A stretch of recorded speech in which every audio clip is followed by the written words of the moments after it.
Welcome back. So, let us continue from where we left off. In the last lecture, towards the end, I was discussing the concept of no arbitrage forward price, and that is where we take up. We recap what we did last time with respect to this topic. We start with the simplest case, where there is no income from the underlying asset during the remaining life of the forward contract. No carrying costs also are involved in holding a position in the underlying asset, and no transaction costs or market frictions like bid ask spread, lending borrowing spread or commissions, etc. So, this is the simplistic picture that we are looking at, and on this basis we arrive at the no arbitrage forward price. We considered the portfolio or the set of transactions which are represented on this slide. We borrowed a certain amount of money at the risk free rate from a financier, a bank or a financial institution or some other lender, a sum of amount equal to the spot price of the underlying asset, the current price of the underlying asset, that is represented by S naught. We use this borrowing to buy 1 unit of the underlying asset and keep it with us, and against this holding of the underlying asset, we write a forward contract or we take a short position in a forward contract. Now, as you know, the short position in a forward contract envisages the delivery of the underlying asset. So, what will happen at maturity? Let us trace the cash flows at maturity. At maturity, because you are short in the contract, you will deliver the underlying asset. You already have it in your possession, so you need not buy it from the market. You use the asset that you have already bought at t equal to 0 at the beginning of the relevant period, and you use it for satisfying your obligation under the forward contract. So, against that, the party who is long in the forward contract will pay you the forward price which was agreed upon at t equal to 0 and which is F0. So, the cash flows in relation to the forward contract will be number 1 the forward price that you receive, and number 2 of course, it would be the delivery of the underlying asset which you already have in your possession. However, the other cash flow that would take place is the repayment of the borrowing that you have taken at t equal to 0 together with interest thereon. So, assuming continuous compounding, the total amount that is to be repaid is equal to S naught exponential R t. So, in other words, the net cash flow at t equal to capital T, that is the maturity of the forward contract, is equal to F0 minus S0 exponential R t. Now, let us look at where the concept of arbitrage comes into play. We see from this slide that at t equal to 0, there is no net cash flow. There is no net cash flow, and furthermore, we are making the assumption that the forward contract is default free. We are not accounting for the possibility of default on the forward contract. If that is the case, and we are also borrowing at the risk free rate. So, if that is the case, there is no incremental risk involved in this portfolio or involved in this set of transactions that we are undertaking. So, that being the case, we have two situations, we have two characteristics. Number 1, you have no cash outflow at t equal to 0 and there is no incremental risk. Hence, by the principle of no arbitrage, the cash flow at t equal to capital T, that is on the maturity of the forward contract, must also necessarily be 0. So, that being the case, we get F0 is equal to S0 exponential R t.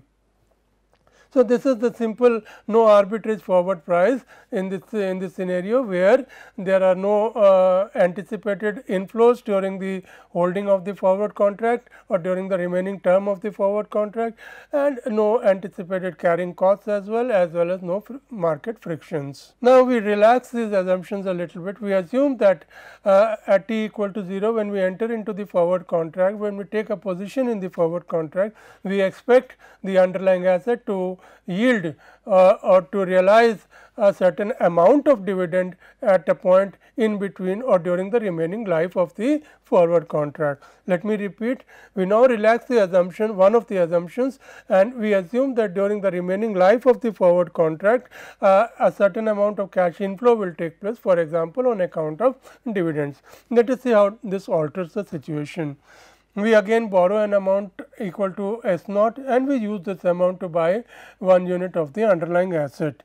So, Insofar as these two transactions are concerned, it is the same as earlier. We also take a short position in a forward contract as the forward price that prevails at t equal to 0, that is f 0. So, now at some point in between t equal to 0 and the maturity of the forward contract, that is t equal to capital T, let us say t equal to tau, there occurs a cash inflow, there is anticipated a cash inflow on account of dividend of an amount, let us call it d tau.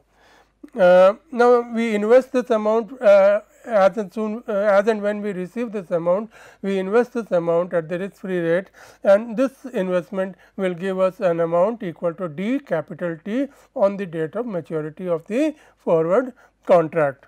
So, the net situation is as depicted on this diagram and depicted on this table. At t equal to 0, there is no net cash flow.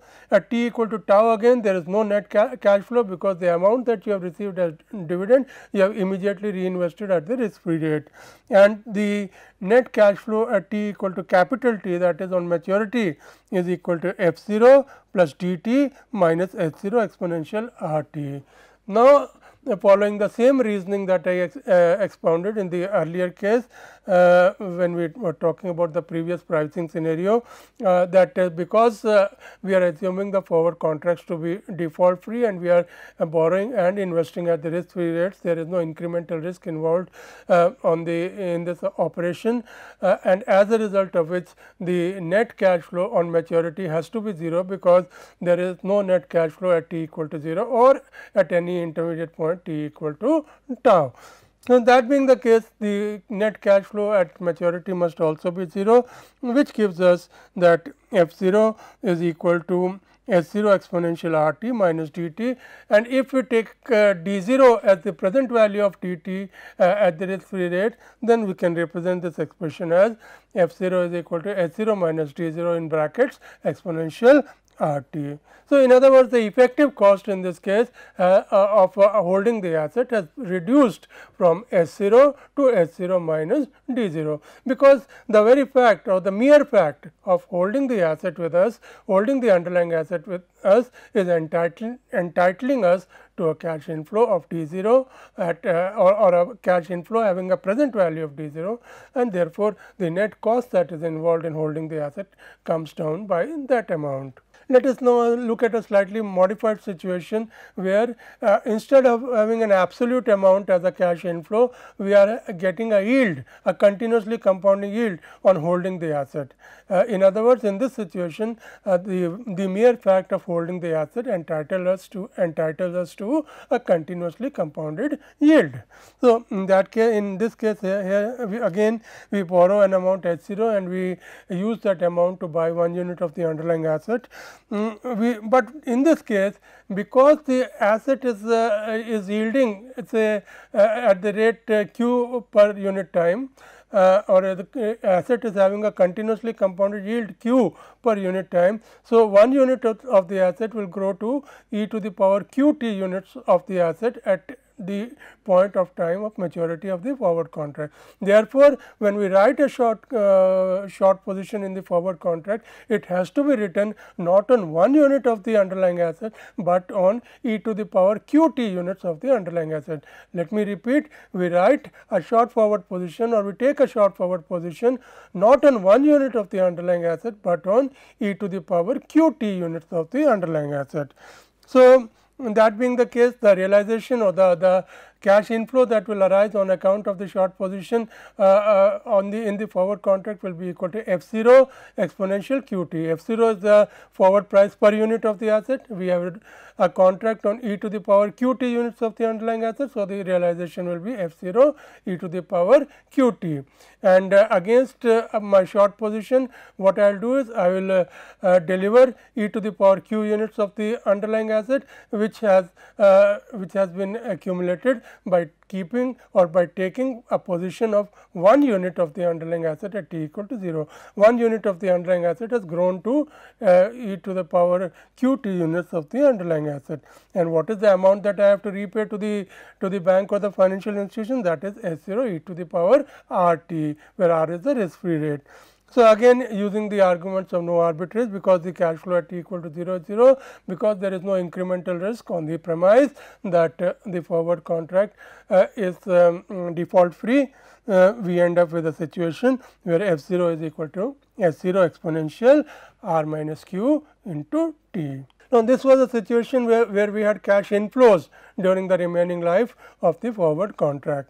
There could be a situation where instead of cash inflows, there occur cash outflows on account of carrying costs, in which situation, in which scenario the equations will be algebraically modified, and we shall have the equations or the expressions that are present on or that are here on this slide. Now, as I mentioned in my last lecture, there is a difference between the forward price and the value of the forward contract. The value of the forward contract is the net worth of that forward contract, or it is the amount of money that you would expect to get if you assign that your obligation under the forward contract to a third party. So, that is the net of both the issues or both the legs of the forward contract in some sense.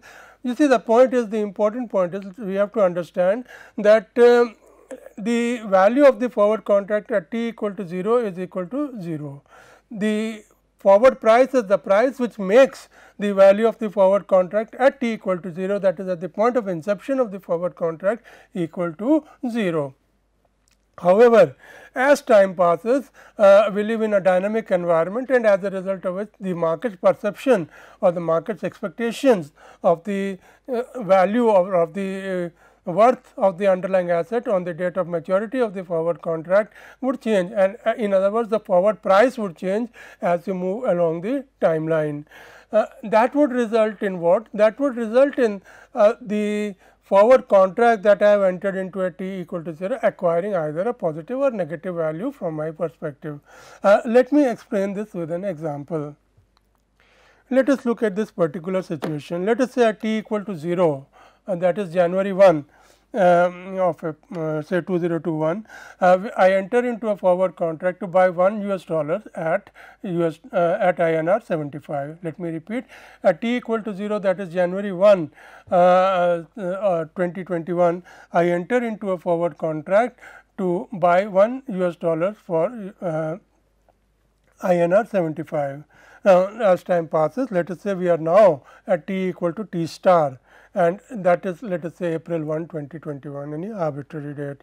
And what we find now is that the dollar has appreciated substantially in the markets, and as a result of which, if I now enter into a forward contract to buy $1, I will not get the forward price of 75 INR 75. I will have to pay INR 90 for this. I repeat, I have to pay INR 90. In other words, if I want to enter into a forward contract as on time t equal to t star equal to April 1, 2021, I will have to pay INR 90 for getting $1 on the date of maturity of the forward contract. Let us assume that the date of maturity is 31st December 2021. That means what? That means, let me repeat the points. At t equal to 0, if I enter into a forward contract for buying $1 on 31st December 2021, I would get the US dollars by paying INR 75 as on 31st December 2021. If I now enter into a forward contract that is on April 1, 2021, I would get $1 as on 31st December 2021 by paying a price of INR 90. So, what I do is, let us say I create a portfolio where I am long in the contract of January 1, let us call it contract A, and I am short in the April 1 contract, let us call it contract B. What happens to the US dollars? Because I am long in the January 1 contract, contract A, what I will get is, I will get $1 by paying INR 75 as on 31st December 2021. What I can do is, the dollars that I get under contract A, I can redeem my short obligation under contract B by using that dollar which I got at INR 75. However, because the second contract envisages the purchase of US dollars at INR 90, what I would get is I would receive on account of delivering that $1 is INR 90. In other words, the portfolio that I have organized comprising of a long position in contract A, short position in contract B will result in a net cash inflow of INR 15 as on 31st December 2021. So, obviously, the value of this portfolio at this point, that is April 1, 2021, that is T equal to T star, will be equal to the present value of this excess, that is 15 discounted at the risk free rate. So, the value of that portfolio, which comprises of a long position in A, a short position in B, at this point, that is at the point T equal to T star, is equal to the present value of the difference in the forward prices. But we know that on the date of inception of a contract, of a forward contract, its value is 0. That means, V B is equal to 0. So, what do we get? We get the value of the contract A, the value of the contract A which was entered into at T equal to 0, that is January 1, 2021, as on April 1, 2021 is equal to the difference between the two forward prices, that is let us call it F 0 T minus F T star T, and you take the present value of that as at the point T equal to T star, that is the value of the contract A as on T equal to T star.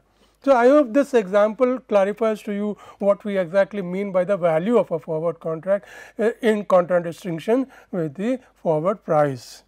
Now, we talk about futures. Now, as I mentioned, futures are very akin to very similar to forward contracts, but they have some very special features as well. Futures are agreements to buy or sell an asset for a certain price at a certain time. So, they are in that sense, to that extent, they are identical to forward contracts, but they have certain special features. The most important feature is that for futures contracts are tradable at exchanges which are organized or which are structured for this particular purpose. Like we have the NSE and the BSE in India, the futures contracts are tradable on such exchanges. We have also the MCX which does trading in commodity futures. So, as a consequence of this, or as a necessary requirement, mandate of the fact that futures are tradable, we need to have two special properties embedded in the futures contract. One is obvious, that is that the futures must be standardized. Futures must be standardized in order that we have adequate liquidity in those futures contracts in the market, that is there should be adequate number of people available at any point in time who are willing to buy or sell or take up positions in the futures contracts. If you have a very special futures contract, let us say on $2,981, then it may be very difficult to find a counterparty who has that kind of an interest or a requirement for entering into or taking a position in the futures contract. So, futures need to be standardized pretty much in the same sense as currency needs to be standardized. So, that is one thing that is necessary in the context of the tradability of futures contract. The second is slightly more intriguing, involved. It is insofar as the risk of default is concerned. Now, please note, I have emphasized this point earlier also in my introduction, that in the case of forward contracts, it is a private contract between two parties, and as a result of that fact, because it is a contract between A and B, both A and B have adequate opportunity to assess the credit worthiness of the other party and take adequate remedial measures to safeguard their position, or in other words, they are taking that credit risk, whatever the level of that risk is, explicitly with full knowledge of the facts. So, that is one situation where the forwards, as far as the forwards are concerned. However, when we talk about futures, you see futures need to be tradable, and in order that futures need to be tradable, we need to be able to sell our obligation under the futures contract to a third party. For example, if A and B are involved in the creation of a futures contract, then B needs to be able to transfer his interest in the futures to C, A may transfer to somebody else, whatever. Now, the problem arises if as far as A and B are concerned, they may know each other, or at least they would have had opportunity to assess the default risk of each other. But when B transfers his leg to C, it is without the knowledge of A, then an issue arises, what is the level of credit worthiness of C, because the C also has an obligation to A in terms of the futures contract which has been transferred by B. So, that means what? That means C's credit worthiness is impacting A, and if we have this kind of a situation prevailing in the market, trading is bound to be inhibited, because everybody would be worried about the level of risk of the counterparty when it trades in a future contract, whether the counterparty is in a good enough position or has adequate credit worthiness to honor his obligation under the futures contract. So, that remedy for that has to be looked at.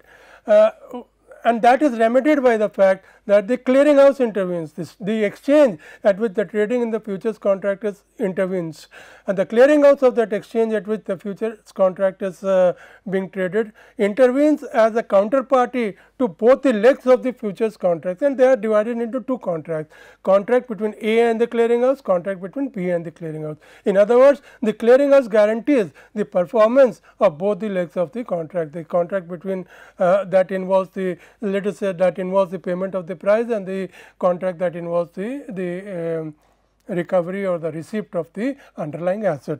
So, that is the fundamental point, that insofar as futures are concerned, the performance of the contract is guaranteed by the performance of both the legs of the contract are guaranteed by the clearinghouse, which acts as an intermediary to both the parties that are holding positions in the futures contracts. So, now the issue arises, let us before proceeding further on this topic, which is very interesting, let us go through the terminology first. As far as the lot size is concerned, you see, you cannot obviously have a futures contract on $1 US. You need to have a certain basic amount, certain fundamental amount which needs to be covered by a futures contract. For example, in India usually we have a futures contract on 500 shares or shares trading at a certain minimum value. So, that is called the lot size. Lot size is the number of units of the underlying which are covered by one futures contract. So, it is the minimum quantity that is specified in the futures contract. The contract value is the futures price, that is per unit of the underlying asset into the lot size. Expiry is the last date up to which one can hold the futures. Margin, well, margin we shall talk about in a few minutes, but it is essential that whenever you enter into a futures contract, you deposit a certain amount of money with your broker, that is called margin, but we shall be coming back to it. Now, the futures contract, as I mentioned, futures contracts are contracts which are entered into t equal to 0, which envisage the settlement at t equal to capital T, which is the maturity of the futures contract, by delivery of the underlying asset against the payment of the price, both of which the characteristics of both of which are agreed upon at t equal to 0, that is the price, the mode of delivery, the quality of delivery, and whatever the case may be. So, now the important thing is, this is the broad scenario under which futures operate. However, in certain situations it is impracticable to give delivery, or it is undesirable maybe to give delivery of the underlying asset. For example, if you have futures on a stock index, how can you deliver a stock index?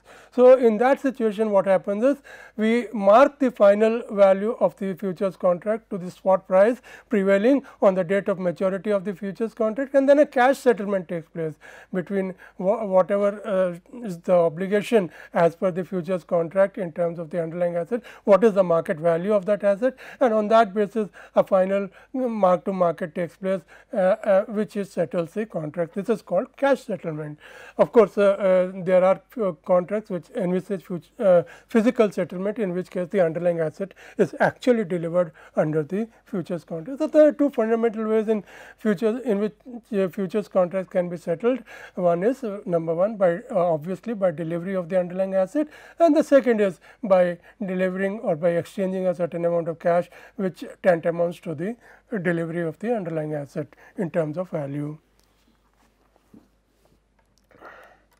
As far as the contract creation is concerned, futures contracts have a maximum of 3-month trading cycle: the near month, the middle month or the next month, and the far month.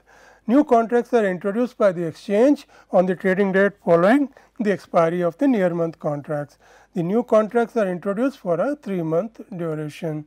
This way, at any point in time, there will be 3 contracts available for trading in the market for each security, 1 year month, 1 mid month and 1 far month duration respectively. So, this is how the contracts keep on recycling. In other words, when the near month contract expires, the very next day a fresh contract is introduced for trading by the exchange with a 3-month maturity. So, the mid month contract becomes a new near month contract, the far month contract becomes a new mid month contract and so on. So, the cycle is continued perpetually. Now, we come back to the issue of default risk. So, I have explained the issue of default risk substantively in the beginning of this lecture or earlier part of this lecture. Now, the issue that I want to address is that how does the exchange or the clearinghouse manage its risk. You see, as I mentioned, the clearinghouse becomes an intermediate party to both the legs of the contract and guarantees performance of both the legs of the contract. Now, that being the case, if either party defaults, then the loss of default would fall on the shoulders of the clearinghouse. How does the clearinghouse protect itself against the possibility of such loss is another very interesting issue. Well, it does so by the combined operations of marking to market together with margining. So, these two phenomena occurring in conjunction, that is marking to market and margining, ensure that the clearinghouse does not or the possibility of default is virtually eliminated by the parties, and as a result of which the clearinghouse does not suffer damage, does not suffer detriment due to the default of either parties. How does this process of the marking to market and margining operate? Let us now understand that. And let us take an example to illustrate what we mean by marking to market. Let us say a particular financing company has introduced a scheme. Under the scheme, an investor is to deposit INR 50,000 and he would be allocated 10 grams of gold, and depending at, let us say, at t equal to 0, and the scheme operates for 3 days. Whatever is the closing price of gold as per a certain benchmark quotation, let us say the MCX price or whatever the case may be, certain benchmark, the profit or loss on the for the day is credited or debited to the account of the investor. In other words, let me repeat, at t equal to 0, you take a position or you invest in a scheme of, let us say, a particular financing company XYZ Limited. Under the scheme, XYZ Limited allocates, not delivers, please note, it allocates 10 grams of gold, and depending on the price fluctuation during the day and the next 3 days, the amount by which your investment increases or decreases is credited or debited to your account forthwith at the end of the particular day based on a benchmark quotation. So, that is how the scheme operates. Let us assume that you invest in that scheme at by taking a position of taking 1 unit, let us say, that costs 50,000 rupees. Let us say that is the situation at t equal to 0. Let us say at t equal to 1, that is on the first day, the value of gold has increased to, or the value of that investment has increased to 51,000. As a result of it, this 1,000 is credited to your margin account, as you can see on the slide. So, this is the position as far as day 1 is concerned. On day 2, let us assume that the value of gold has declined, and as a result of it, the worth of your investment of 10 grams has gone down to 48,000 rupees, and as a result of it, the loss that you have incurred of 3,000 rupees is debited to your margin account. And now at the end of the 3rd day, what happens? At the end of the 3rd day, the coin is sold in the market at, let us say, 55,000 rupees, and or that 10 gram gold coin is hypothetically or in reality sold in the market by the financing company, and it realizes 55,000 rupees, and the profit of 7,000 rupees is credited to your margin account. So, this is how the situation would look like. This process is called marking to market. At the end of every day, whatever is the market position is captured by your holding or your position. In other words, your position is scaled to the market level at the end of trading of every day. This is a simplified version of the marking to market process. Let us now look at how this marking to market process operates in the case of futures contracts. Let us say we take a long futures position at day 0 at the price f0. You take a long futures position, let us say on the morning of day 0 at the price f0, and let the settlement price at the end of day 0 be f0 star. I repeat, you take a futures position at the beginning of trading or during the day's trading of t equal to 0 or the 0th day, and the settlement price at the end of 0th day turns out to be f0 star. Then an amount f0 star minus f0 would be transferred to your margin account at the end of settlement or consequent to the settlement of day 0. Then on the next day, if you keep on holding on to that position and the day closes at the settlement price of f1, then an amount equal to f1 minus f0 star would be transferred to your margin account. Of course, the transfer could be positive or negative depending on whether the price has increased or decreased. So, an amount equal to f1 minus f0 star would be transferred to your margin account at the end of settlement of day 1, and this process would continue. Let us say you keep on holding the futures up to day capital T. Then what happens? The transfer on the final day would be equal to ft minus ft minus 1.